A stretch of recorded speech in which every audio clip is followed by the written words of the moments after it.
So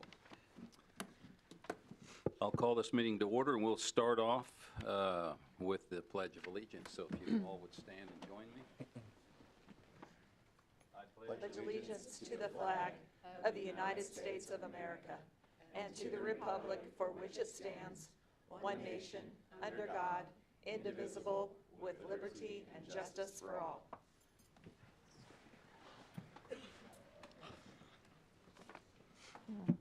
Okay, first item on the agenda, presentation of the Yard of the Year Award. Suzanne. Do you want to do the minutes? Yes. First? Oh, did I skip those? Okay. Well, Just keeping you in line. hey, I appreciate that. Okay, we need a motion to approve the June 25th of, I was so excited about the Yard of the Year. That's terrible. Anyway, we need a motion to approve the, I so move There you to go. approve the minutes. I second. got a motion and a second. All in favor say aye. Aye. And we're off into Now. the yard. Yes. Commissioners, as you know, we talk a lot about properties throughout town that we wish were cleaned up, but this is not the case this evening. The Residential Yard of the Year, we give this award out every year, every summer, and as you know, we advertise this in the Newton Kansan and at the library and our water billing office, lots of places where people can nominate properties. And this year we received nominations for 11 different properties, and then that list got narrowed down to 5, and then we have a review committee that goes out and looks at the properties, and we do some ranking based on specific criteria of water conservation plantings, curb appeal, turf health, good use of perennials and annuals, tree health, use of a focal point, and then overall impression. So they get scored on all of these things. And then after we reviewed properties this year, 805 Grandview ranked as the winner. And Mr. and Mrs. Fellows, they are here this evening, and their property ranked really high in water conservation plantings and curb appeal. It's always fun, I think, when it's a home in maybe an area of town that's a little bit older homes instead of brand new, and they have really fixed up their place. And when Jerry Lewis, our environmental control officer, is the one that went out and visited with them, and then I went out and took some pictures and spoke with Mrs. Fellows, and you know, they said that, hey, we really like fixing up and trying things. And their goal, they said, and I shared some of that here in the memo, was that, you know, they're just trying to beautify their property and make that contagious to others. And we really appreciate that, and I know that you all do as well. And so this evening, we've got pictures that are scrolling through up here on the screen of their property. And we have the Yard of the Year sign for them to put in their yard. And we have a $50 gift certificate for them from a local nursery. And I would ask them to come forward if they want to say anything. They are welcome to. But really just call this time for congratulations to somebody who's taking great pride in beautifying their property.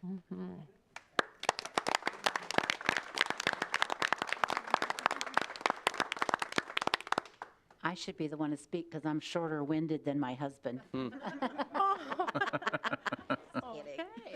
No, I just want to thank you for this honor. I mean, we were very surprised, to say the least, because we are not trained, and we just go shopping and think, oh, that looks nice, let's try that. And some of it's successful, and then some of it gets replaced the next year.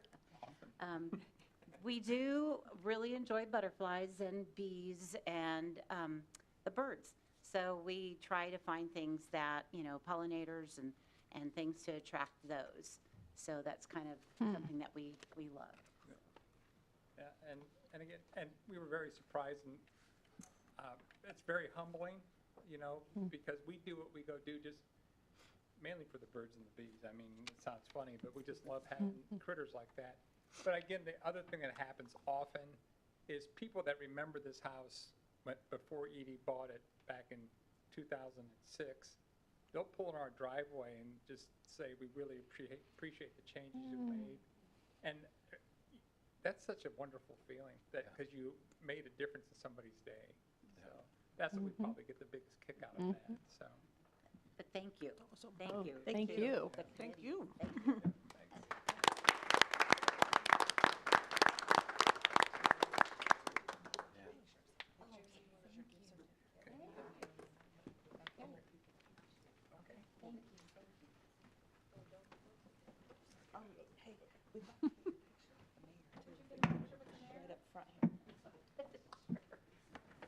Get your photo up. No, ma'am. Okay.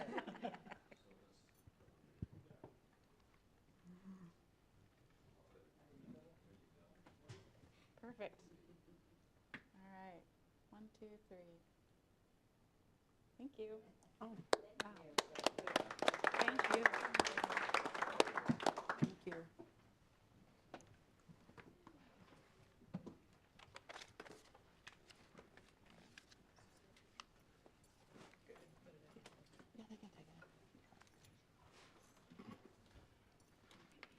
Okay. My yard, I go for quantity and not quality so much. Special assessments, Denise and Donna. Second. Okay, tonight you're going to conduct a public hearing on the special assessments. You have a list of the dollar amount for the Exhibit A, which is all the lots are in Autumn Glen 3rd, and that was for the paving and curb and gutter. And then you have the one for full vision. The property owners have all been notified of their portion of the special assessment, and the public hearing is for them to, they can have a time to go against the way the properties were assessed, not that they're having to pay that. So if there was an error in the calculations or something like that, that's the only thing that they can protest at this point. So you'll need to open up the public hearing, and then after that, we will do the ordinance for that. They will have 30 days after July 13th to pay some or all or none of the special assessments. Okay. And then we will certify that to bond council. Okay. So right now, we'll open up the public hearing for anybody to make comment on the special assessment ordinance that we're getting ready to take a look at. So does anybody have any input, anything they want to say, or pro or con? I don't know what we'd do if somebody actually said something, because it seldom happens. But, so we'll close the public hearing, and we'll move on to considering an ordinance levying the special assessments for improvements authorized by Resolution I-1200 and Resolution I-1202. That ordinance number will be 5150-24.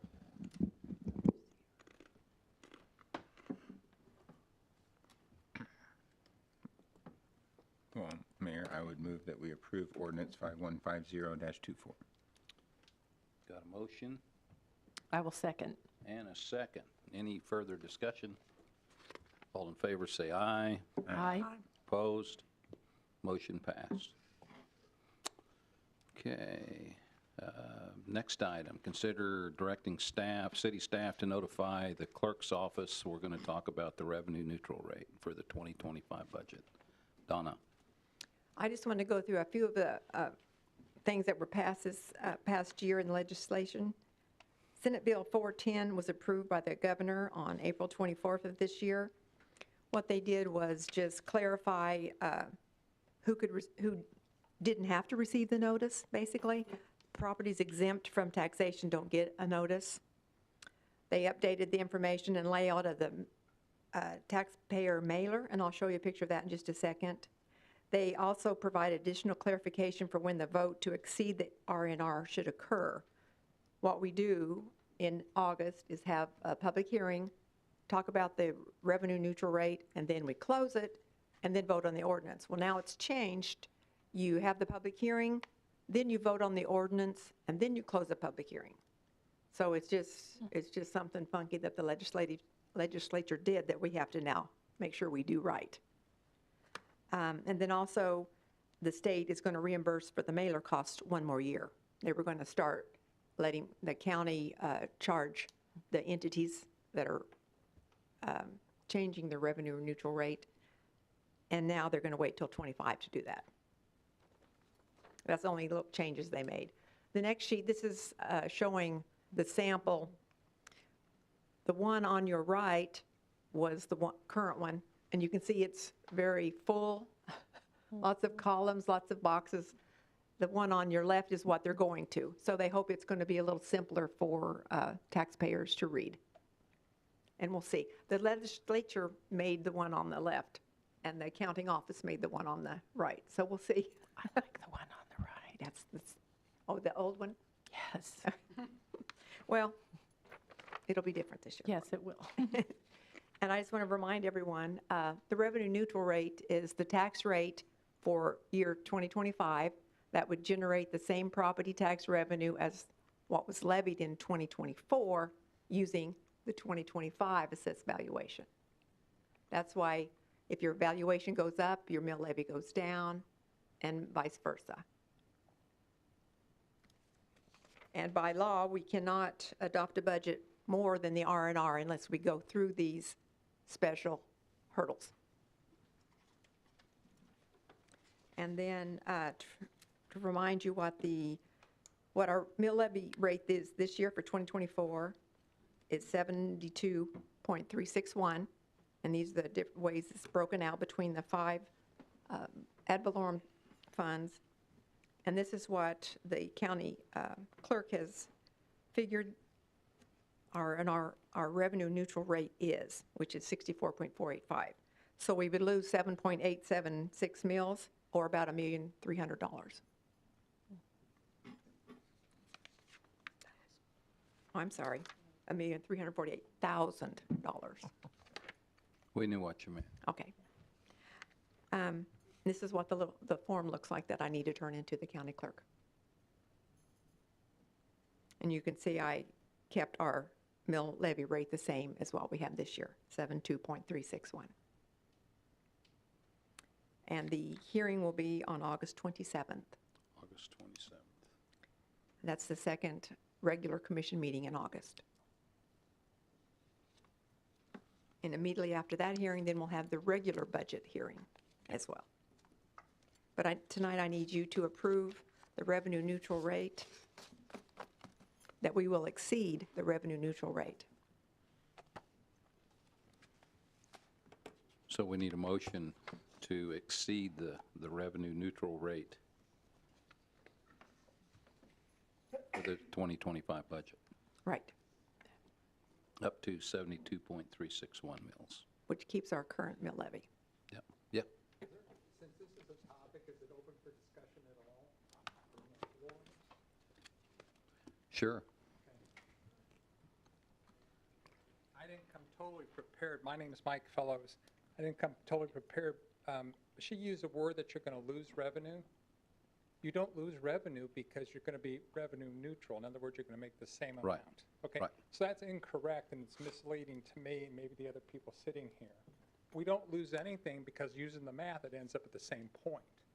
But as what I remember, and Rod was kind enough to come talk to us, I think it was last January, you passed increases in the water rates and other things. You put all that in your budget. So we have to put that into our long-term budgets that we're going to pay more every month for water. I do use quite a bit for a little yard. But, but it's what I went and did is I pulled my tax bills for the last 4 years. So from 20 to 21, our tax that we paid went up 1.5%. Then from 21 to 22, it went up 6.9%. Then last year it went up 9.4%. So we've gone through this time period where we've all had experienced inflation. You have here, we have at home. Most of our wages don't keep up with those increases, okay? My energy rates are still going up. My water rates, I know are going to go up. You were kind enough to give me that schedule. So we keep doing these things, and there's people that are on fixed incomes, okay? Fortunately, I'm not at that point yet, But you have to look at the whole population in the city of Newton, not just the people that can afford it. And then it's not a big deal to a lot of people, but to a lot of people, $300 or $400 a year can be a big difference. Yeah. Okay, and that's what I'm looking at. Okay, and so if we want to go with this 12% valuation increase, and the school board does the same thing, and the county does the same thing, we're going to be paying 12% more in property taxes. Yeah, we just had a budget meeting before this, and we're not going to take all we're doing is voting, that's the maximum that we can go up to. So we'll have the budget discussion, well, we had it at 5:30, and we'll have it again, we'll have that hearing where people can express that. Well, Again, this is just a formality. And Yeah, and I understand what you're saying. yeah, and hopefully more people will attend. You guys have a difficult job, and I understand that, but we have neighbors and stuff that are in situations where they might not be able to afford Right, it. right. And I hope that you take the time to listen to us, because the school board has to do that too, and so does the county. Right. So but I appreciate your time. Yeah. And we'll get that opportunity later, it sounds. Exactly, yeah. But I do appreciate you saying it now too, though, Mike, so, yeah. Thank you. Yep, thank you. Okay. So, so I need a motion to consider directing the staff to go with the revenue neutral rate up to the 72.361 mils, and the budget will not exceed that. We'll determine later what the actual budget number will be for millage.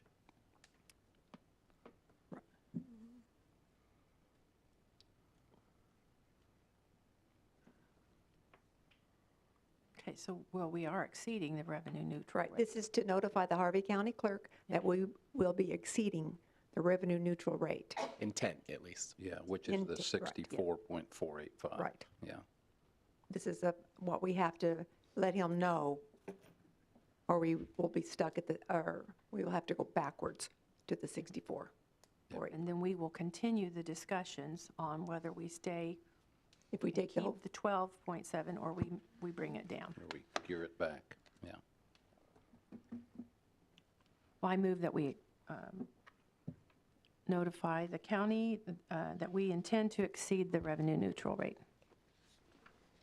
Okay, But you also have to state at what level, right? As presented by staff. yeah. there you go, as As presented by presented staff. By Okay. staff. So I have a motion. Do I have a second? I'll second it. And a second. Any other discussion? All in favor, say aye. Aye. Opposed? Aye. Consider a temporary alcohol permit for the Newton Saddle Club Rodeo on August 2nd and 3rd. Denise? Okay, so the Newton Saddle Club is going to be holding their rodeo as part of the Harvey County Fair on August 2nd and 3rd. Whiskey Wagon out of McPherson area is going to be the bartenders that night, and they are asking for a special temporary alcohol permit from 4 o'clock to midnight on August 2nd and also on August 3rd. They do have a caterer's license, so they do not have to get a license from the state because they have a catering license from the state. So they just need to go through this formality with us.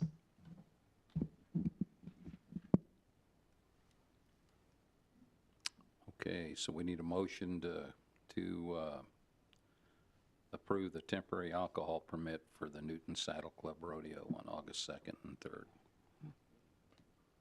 I'd make that motion. Second. Got a motion and a second. All in favor, say aye. Aye. Opposed?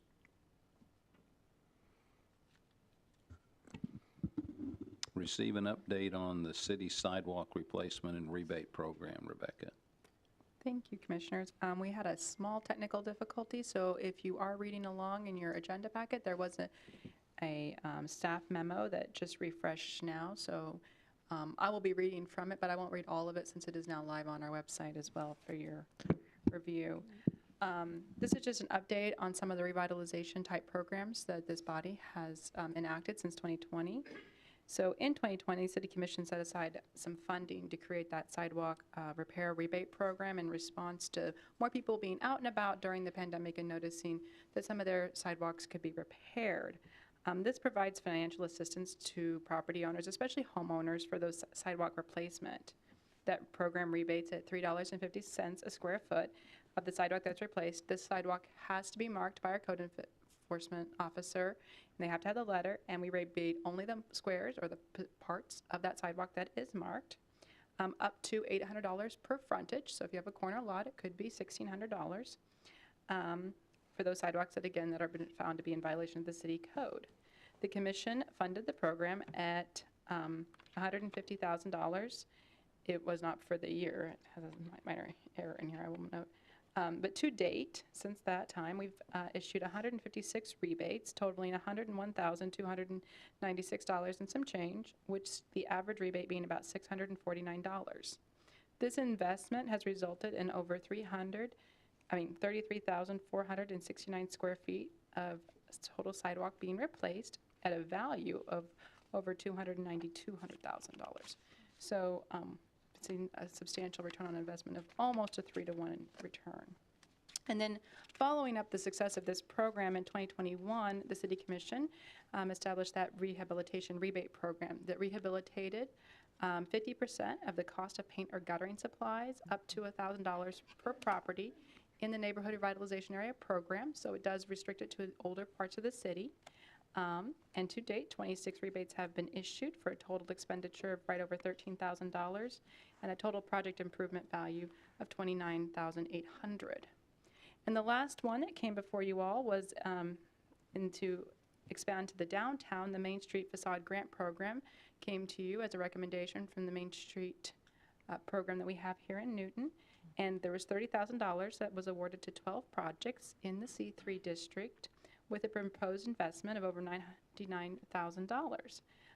The property owners now have 12 months to complete the work and to submit proof of expenditures with the proper process to receive their funds. So they'll have to make sure they pull the proper permits and meet our proper city code. There is a continued interest and a wait list has begun. In your packet, you'll have a list of addresses and property owners that were awarded that. So just as a quick recap for you all, in total since 2020, the City Commission has invested $144,347.10 back to the community, with a result total of $421,586.84 of increased investment. With that, $99,000 of that being from the facade improvement grant. So just a little time to let you know what your return on investment is for those rehabilitation efforts. Interesting. That's cool. Thank you. Any questions or comments?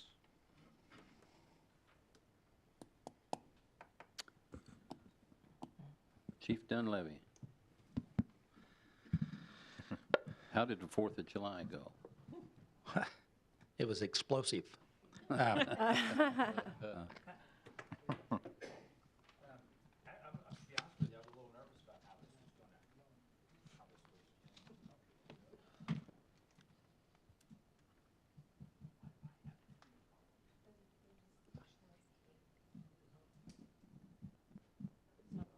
There it is. This one. Oh.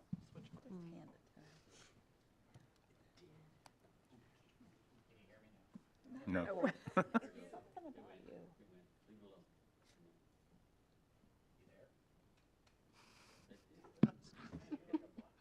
I'm really not good at technology. Hey, call me and I'll put it on speakerphone. Sorry.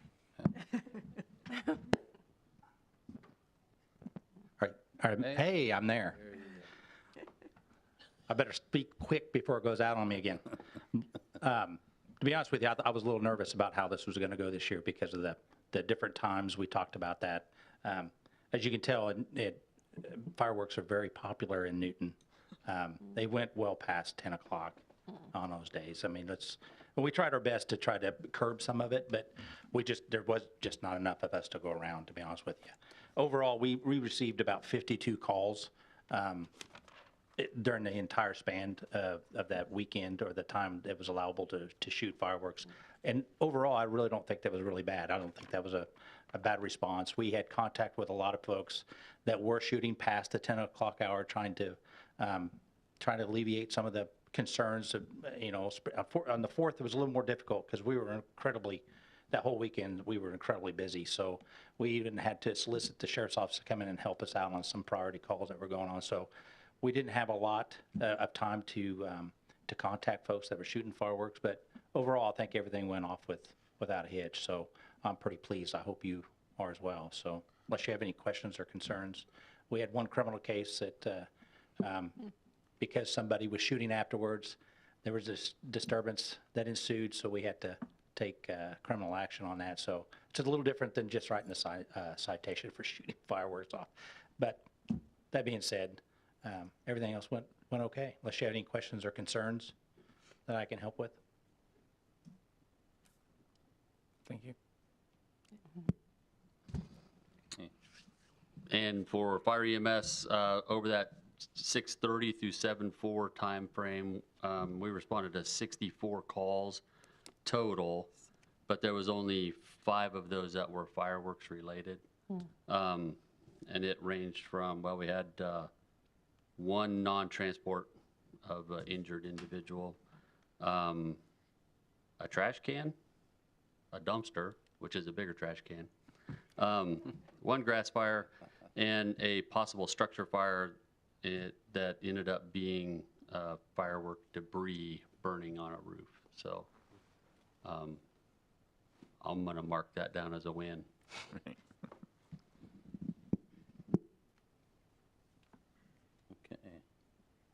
Any questions from anybody? Okay, citizens forum, we're down to that. Is Philip Gloss? Oh, there you go.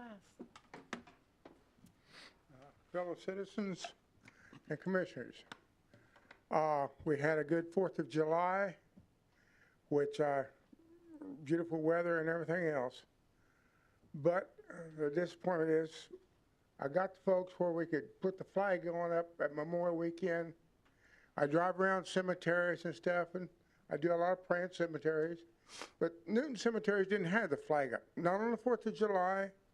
And I noticed that when we celebrate our country, we should have the flag up at least for Memorial Weekend, 4th of July, Flag Day, and Veterans Day. And I would like to see, because other cities that had flags up at their cemeteries and stuff, but we did not. And I was just thinking that maybe to celebrate our veterans and the country we live in, we should at least fly the flag during the federal holidays. And I'm just saying if we can find some way to do it, if not, maybe we get our chief to send a police officer out to do it, or fire department, or somebody from the American Legion. Okay. But that's the one thing I was hollering about. I did talk to Suzanne the other day, and there's plans in the works for putting up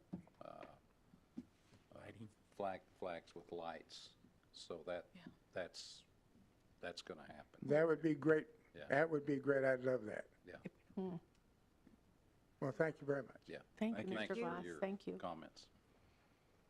Okay. So we're through with our executive session. That was. Unless you want to extend for any reason, but I think it's resolved. No, I think we're good. So let's go around the horn. We'll go. Oh, yeah. I just want to thank, can I take a Oh, moment yeah. to thank? Step up here, sure.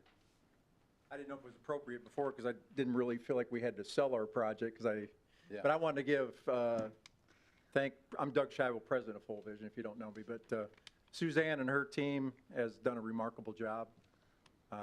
This was such important to our future of our company. For those that don't know us, we're 100% employee owned, so all the stakeholders live in this region, so we're not corporate owned, we're employee owned. So had great city backing throughout our whole project, and the special assessment that was up for tonight, you guys came through with cost considerations, and I don't know if you had any overrun on that or not. That's not really my business, but we totally agree with what was assessed. And I just wanted to give, on behalf of the company and our employees and our team, a thank you. And this is critical to our future and is needed. So all the way back to getting annexed in, Chris was involved. I mean, your whole team has been involved in the process of coming from county to city, and then the critical investment that was made, you know, on behalf of the city to back our project. So I just kind of wanted to formally thank Well, you. we thank you yeah, for I was gonna say- expanding, and so tell all the owners We'll keep it going. that we're very happy. Exactly. Yeah, I'm very, very, very happy and pleased with the timing and the cost and how it's worked out. Thank So you, Doug, we appreciate It's you. been a lot of pain, but No, we- that's but the I- way they go. I do appreciate it. So I want to publicly thank you. Yeah. Well, thank you. But thank you. Thank you. Okay, Rich. Oh, thank you. Had a grand time the last 4 days out at the golf course volunteering from 7 in the morning to 5 at night, and everything is pretty great.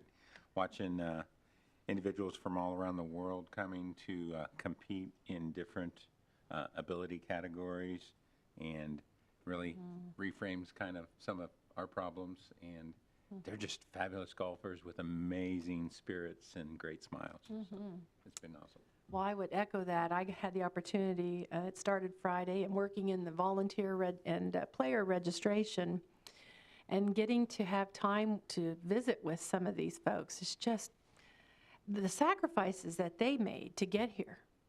Some of them flew, but some of them drove 20 hours, 10 hours, just so they could avoid problems with clubs and airports and that. But they were willing to make that drive. One drove from Niagara Falls, another one drove 20 hours from Canada. And I think about that and I just think, and they just really wanted to be here. They were willing to make that sacrifice, and they did. Very cheery spirits. They were so glad to be there. And as I saw them interact together, there was a sense of family among them, and they saw each other and they remembered each other from previous places they'd been. Glad to see each other. There was just a sense of family. And then one person from the USGA said that when this tournament comes up, everyone wants to work this one first. It's the first choice for everyone to work. I can understand why. And we had volunteers come in just to do whatever they could, wherever, from all kinds of states. One guy flew over from Hawaii, and I talked to a gentleman today who came from North Carolina. They just came because they wanted to help. And they spent money to do that and took their time. So the good problem that was there was we had an overload, a good problem of volunteers, and not enough slots to fill. But everyone was able to serve in that way, find a way to serve, and so it was just great, absolutely great. And then thank you, of course, to staff and everyone for all the work that is being done on this budget so that we can make wise and common sense decisions. Thank you. I just want to thank, I know if Dustin is listening, I want to thank Dustin for all his hard work at the Adaptive, with his team, coordinating the volunteers. I've heard such amazing things the last few days at Sand Creek. Also, I've also heard amazing things about the Mexican-American Fast Pitch Tournament that happened this weekend, and so much positive news coming out from the city of Newton. So I want to thank everybody who was a part of that too. Nothing from me. Couple things. One, I would let you know that there will be a concert. The Warkentine House is starting their summer concert series, and there'll be a concert this Sunday evening. I think it's 4:30 on the lawn of the Warkentine House if you're interested. And then I will also tell you that our gigantic pile of limbs is going to begin the burn. We think we've got a good 3-day window. Our staff has checked with Fire EMS, and we think we're good to go. We're going to start burning either later tonight or in the morning, I think. So we'll have 3 days of that, we think. No, sir. Well, I believe all of us can be very proud of this community that we live in a whole variety of ways, and I think the Adaptive is just one way to highlight that.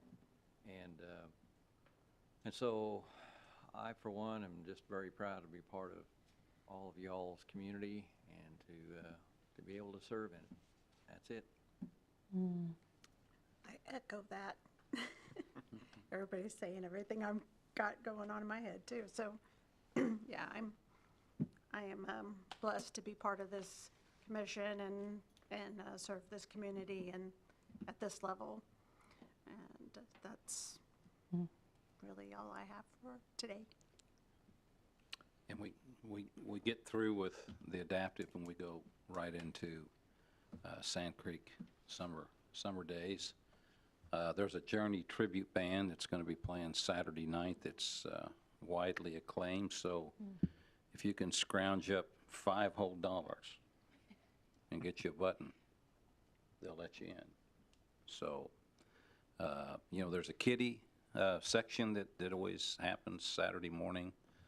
I think we're over 20 teams for the KC Masterpiece Barbecue competition. There's teams here from California, as far away as California. And, those guys accumulate points in a system that does something. I'm not sure what it does, but going to these competitions, if they can win one, it's a feather in their hat. And I've also spent a lot of time at the adaptive. I got to meet a lot of the USGA guys, and the banquet was to hear last year's winners talk about their journey to living again through golf. It's just I've been playing golf for a long time, but to hear their stories, it kind of, I feel like my game kind of stinks right now, and I think maybe I need to work a little harder, because those guys, it's amazing how much effort they put into being competitive again at golf. So I was blessed to get to speak at the banquet, and I gave an open invitation to anyone that wanted to visit with me and tell me their story. I'm all ears, and I tried to say things that motivated them a little bit. And anyway, it's been really interesting, them coming up to me and hearing how they lost a leg or lost an arm, or they were once able to see and now they're blind, and to see a blind guy hit a ball from 90 yards to 2 feet, it really is a phenomenal thing.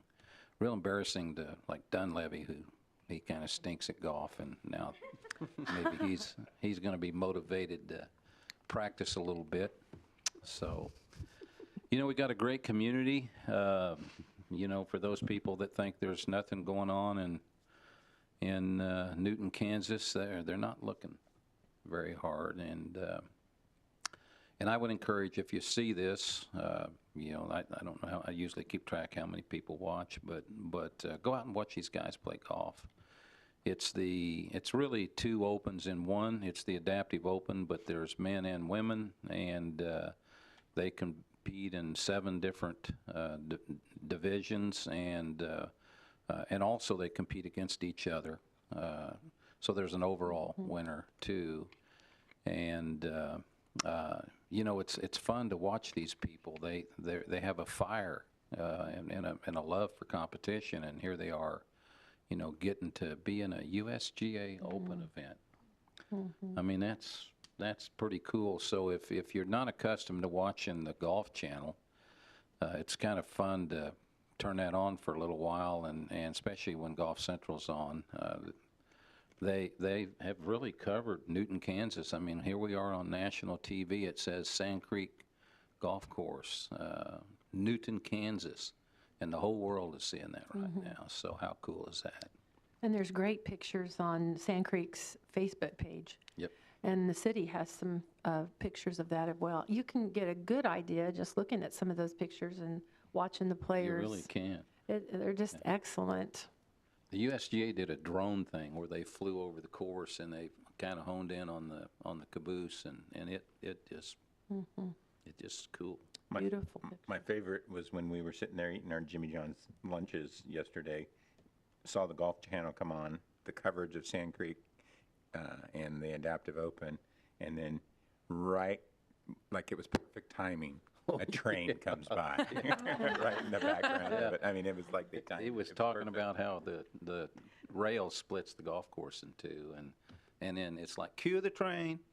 Here it comes. Came running through.